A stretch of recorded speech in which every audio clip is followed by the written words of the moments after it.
សួស្តីបងប្អូនទាំងអស់គ្នាសូមស្វាគមន៍មកកាន់ Channel My Research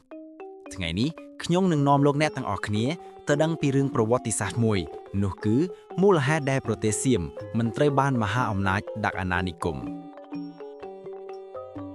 នៅសតវត្សទី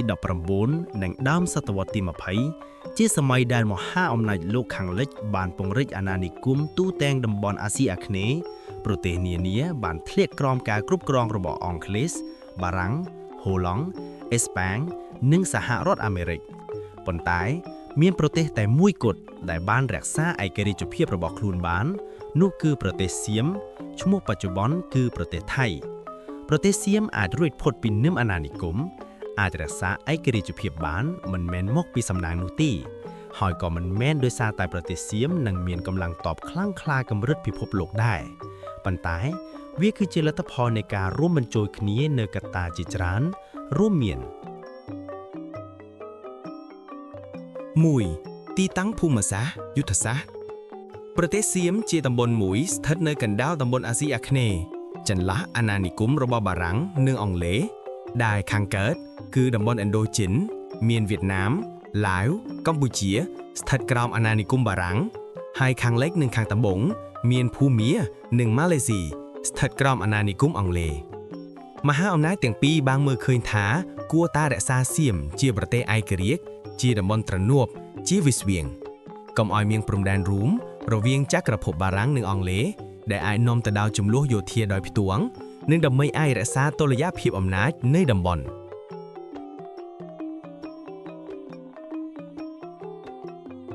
ទី2ការធ្វើសម្បទានយ៉ាងច្រើនរបស់ស្ដេចសៀមឲ្យទៅមហាអំណាចអាណានិគមក្នុងរាជរបស់ស្ដេចម៉ុងកុដរាមាទី4 1851 ដល់ 1868 ដើម្បីគេចពីការត្រួតត្រារបស់បរទេសស្ដេចអង្គនេះក៏សុខចិត្តចុះហត្ថលេខាសន្ធិសញ្ញា 1855 ជាមួយអង់គ្លេសដោយបានបើកទីផ្សារសេរីនិងពាណិជ្ជកម្មជាមួយនឹងពួកបច្ចិមប្រទេសបង្ហាញឆន្ទៈកិច្ចសហប្រតិបត្តិការនិងជៀសវាងការប្រឈមមុខដោយផ្ទាល់ជាមួយមហាអំណាចលើពីនេះទៅទៀតអង់គ្លេសបានបង្ខំឲ្យសៀមចុះសន្ធិសញ្ញាដែលមិនមានភាពស្មើគ្នានាំទៅដល់ការបាត់បង់សិទ្ធិយុត្តាធិការលើជនបរទេសត្រូវផ្ដល់សិទ្ធិពាណិជ្ជកម្មពិសេសនិងកំណត់អត្រាពន្ធតាមតម្រូវការបរទេសនៅត្រង់ចំណុចនោះមានន័យថាសៀមត្រូវបង់សួរសហករណ៍ទៅឲ្យអង់គ្លេសដែលវាក៏ជាទម្រង់មួយនៃអាណានិគមដែររីឯនៅក្នុងរាជស្ដេចជូឡាឡុងកូនរាមាទីផាំ1868 ដល់ 1910 វិញស្ដេចអង្គនេះបានសម្រេចចិត្តលះបង់ទឹកដីមួយចំនួនប្រមាណជា 40% ឲ្យទៅបារាំងនិងអង់គ្លេសជាថ្នូរនឹងការរក្សាទឹកដីស្នូលនិងឯករាជ្យភាពដែលរួមមានឆ្នាំ 1893 បកបង់ឡាវទាំងមូលឲ្យដល់បារាំងឆ្នាំ 1904 បកបង់កម្ពុជាខាងលិចនិងខេត្តឡាវបន្ថែមដល់បារាំងឆ្នាំ 1909 បកបង់រដ្ឋម៉ាឡេស៊ីខាងជើងគឺកេដា ប៉ាលីស ក្លង់តាន់ តេរីងហ្គានូដល់អង់គ្លេសគួរបញ្ជាក់ផងដែរថាទឹកដីដែលស្ដេចសៀមកាត់ឲ្យទៅបារាំងនិងអង់គ្លេសនោះសុទ្ធតែជាទឹកដីដែលសៀមផ្លាន់ពីប្រទេសជិតខាងតែប៉ុណ្ណោះលើពីនេះទៅទៀតស្ដេចសៀមក៏បានសុខចិត្តទទួលយកនៅវប្បធម៌បរទេសក៏ដូចជាការផ្លាស់ប្ដូរប្រព័ន្ធប្រពៃណីឲ្យស្របទៅនឹងលោកខាងលិចផងដែរ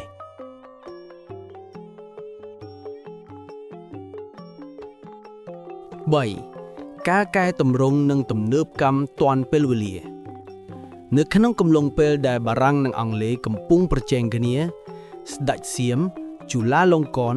ប្រឹងប្រែងយ៉ាងខ្លាំងក្នុងការធ្វើទំនើបកម្មប្រទេសក្នុងនោះមានកំណែទម្រង់រដ្ឋបាលស្ដេចជូឡាឡុងកុន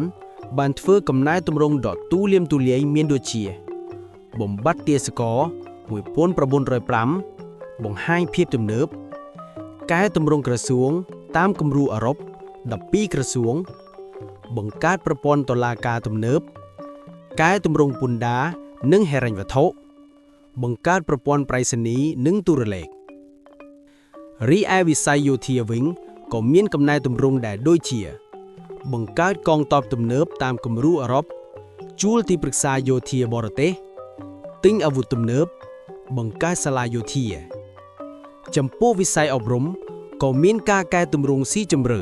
មានដូចជាបើកឲ្យមានសាលារៀនទំនើប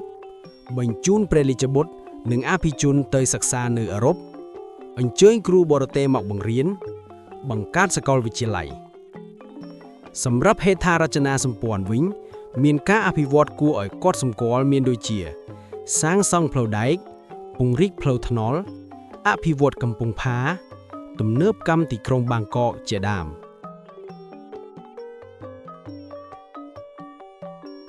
សរុបសេចក្តីទៅប្រទេសសៀមបានរួចផុតពីនឹមដែកអាណានិគមក៏ពិតមែនប៉ុន្តែសៀមក៏ត្រូវលះបង់នៅផលប្រយោជន៍ជាច្រើនរាប់ចាប់តាំងពីទឹកដីសម្បទានសេដ្ឋកិច្ចនិងពាណិជ្ជកម្មវប្បធម៌ប្រពៃណីឲ្យទៅបរទេសផងដែរដើម្បីដូរមុខវិញនៅសេរីភាពនិងឯករាជ្យបើពិនិត្យឲ្យជាក់លាក់ទៅឯករាជ្យនិងសេរីភាពដែលសៀមទទួលបាននេះក៏មិនមែនជាឯករាជ្យពេញលេញនោះទេដោយសៀមត្រូវបង់សួរសារអាករខ្លះទៅឲ្យមហាអំណាចអាណានិគមដែរសៀមបានទទួលឯករាជ្យភាពពេញលេញវិញគឺនៅក្រោយសង្គ្រាមលោកលើកទី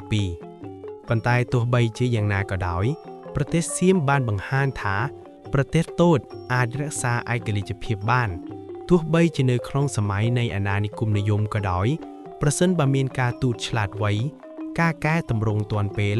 និងភាពជាអ្នកដឹកនាំមានទស្សនវិស័យនេះគឺជាមេរៀនប្រវត្តិសាស្ត្រដ៏មានតម្លៃសម្រាប់ប្រទេសតូចៗទាំងអស់ក្នុងការរក្សាឯករាជ្យភាពនិងអធិបតេយ្យភាពជាតិប្រសិនបើអ្នកចូលចិត្តវីដេអូនេះសូមធ្វើការចុច like និង subscribe ដើម្បីទទួលបានវីដេអូប្រវត្តិសាស្ត្រខ្មែរថ្មីៗទៀតសូមអរគុណ